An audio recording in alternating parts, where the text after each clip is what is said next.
राधे राधे महाराज जी। महाराज जी, मेरा प्रश्न है कि भगवान को प्रसन्न कैसे करें ताकि वो हमारी मनोकामना पूरी करें। आपने बताया था कि तप करना चाहिए, तो कैसे तप किया जाए, कोई व्रत किया जाए कि हमारा मनोकामना पूरी? पहली बात तो एकादशी व्रत शुरू करो। फिर जैसे भगवान शिव की उपासना तो सोमवार व्रत शुरू करो, भगवान शंकर का अभिषेक करो, नाम जप करो, कुछ पाठ करो और वो भगवान को प्रदान करो, फिर भगवान से प्रार्थना करो। एक तो ये डिपार्टमेंट हो गया, और एक हो गया कि लाडले प्रभु मैं आपकी लाडली हूँ, मैं जैसी हूँ आपकी हूँ, मेरे से कुछ नहीं बनेगा, आप अपने हिसाब से मेरी आवश्यकताओं की पूर्ति कर दें, मेरे हिसाब से नहीं, मेरे हिसाब से नहीं, मेरा हिसाब तो बहुत छोटा है ना, तो आप अपने हिसाब से कीजिए। जो ही प्यारो करे सोई मोहि भावे। ये बड़ा मस्ती का मार्ग है जो दूसरा बताया। पहले वाला वो एक दुकानदारी का मार्ग है कि जो हम किया उसका फल दे दीजिए, और इसमें किए का फल नहीं है, इसमें मैं आपकी हूँ। जैसे गोदनामा में नहीं होता पूरी प्रॉपर्टी गोदनामे वाले के ऊपर, ऐसे ही भक्त को भगवान अपना सर्वस्व समर्पित कर देते हैं। भक्त जब अपना भगवान को सर्वस्व समर्पित कर देता है तो भगवान अपना सर्वस्व समर्पित कर देते हैं। तो जितना हमारा समर्पण जोर का होगा उतना ही हमें आनंद की अनुभूति होगी। एक ये मार्ग है और एक ये मार्ग है कि जितनी जोर का हम तप करेंगे, व्रत करेंगे, उसका वैसे ही फल हमको प्राप्त होगा। ये कमजोर मार्ग है, इसमें हम कितना करेंगे।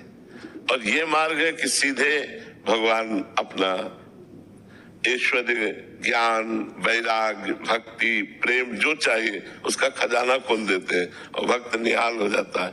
तो भगवान का बनने में ज्यादा लाभ है। भगवान के लिए साधना करना, भगवान के बन के, ये और उत्तम बात है। अपने लिए साधना करना ये छोटी बात है, भगवान के होना ये बड़ी बात है, और भगवान के बन के भगवान के लिए साधना करना ये बहुत बड़ी बात है। इसी से भगवत प्रेम प्राप्त होता है, इसी से मोक्ष प्राप्त होता है। तो हम लोगों की आवश्यकताएं तो है। हम आपको सच्ची बताएं, भगवान के हो जाने में इतना आनंद है कि हम तुम्हें कुछ कह नहीं सकते। आप कह सकती होगी कि आपने तपस्या किया, अब तो क्या मेरे जीवन की तपस्या का फल संसार की झूठी माया है जो मरने के बाद साथ नहीं जाती है? नहीं, हमारी तपस्या का फल अगर ये है तब तो बहुत बेकार है। नहीं, भजन का फल ये नहीं है, भजन का ब्याज ये है।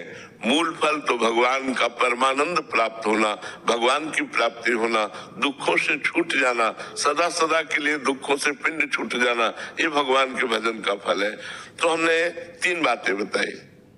भगवान से चाह पूर्ति करने के लिए भगवान की जो भजन शैली है, व्रत है, उपवास है, तीर्थ यातन है, दान पुण्य है, इनको करें तो हमारी कामनाओं की पूर्ति होगी। दूसरी बात बड़े जोर की, मैं भगवान का भगवान मेरे नाथ, आप मेरे स्वामी हो, मेरे पिता हो, मैं और किससे मांगू? ये अपनापन, ये बहुत जोर की बात है। भगवान के होके अपनी आवश्यकताओं की पूर्ति करना।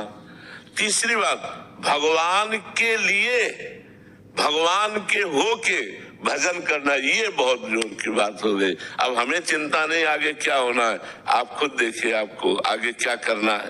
वो बड़ी मस्ती की बात होती, बड़ी मस्ती की बात होती। कदम कदम पर प्रभु की कृपा और प्यार दिखाई देता है कि हमारे प्रभु कितना हमें प्यार करते हैं। ये तब दिखाई देता है जब भगवान के होके और भगवान के लिए भजन किया जाता है, तब ये जोर की बात आती है। महाराज जी, अधिकतर तो ऐसा ही है कि मतलब कामना की पूर्ति हो जाए इसलिए भगवान। हाँ, प्राय ऐसा। लेकिन हमारी कामनाओं की कभी पूर्ति हो नहीं सकती। एक कामना पूरी होती है तो 2 कामनाएं खड़ी हो जाती हैं, 2 पूरी होती है तो 4 खड़ी हो जाती हैं।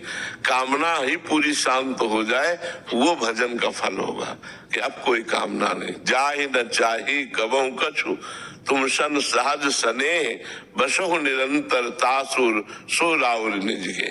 जिसे कभी कुछ नहीं चाहिए, सब कुछ व्यवस्था भगवान अपने आप करते हैं। चाह की कोई जरूरत करने की नहीं है, केवल भगवान के होने की जरूरत है, भगवान के भजन करने की जरूरत है, गंदे आचरणों के त्याग की जरूरत है। तो इसलिए हम कहते हैं 3 पद्धति है।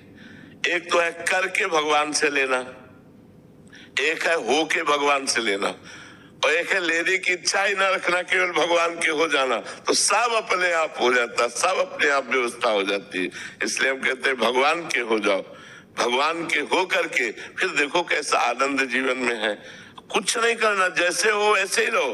नाम जप करो राधा राधा, बस मांस मत खाओ, शराब मत पियो, पराई बहनों बेटियों की तरफ गंदी दृष्टि मत रखो, जो पापाचरण है वो पापाचरण मत करो। फिर देख लो आपका जीवन कितना आनंदमय होता है। भगवान ने आनंद के लिए मनुष्य शरीर दिया है, पशुओं को कर्म भोग के लिए दिया है। मनुष्य शरीर नए प्रारब्ध की रचना के लिए मिला है।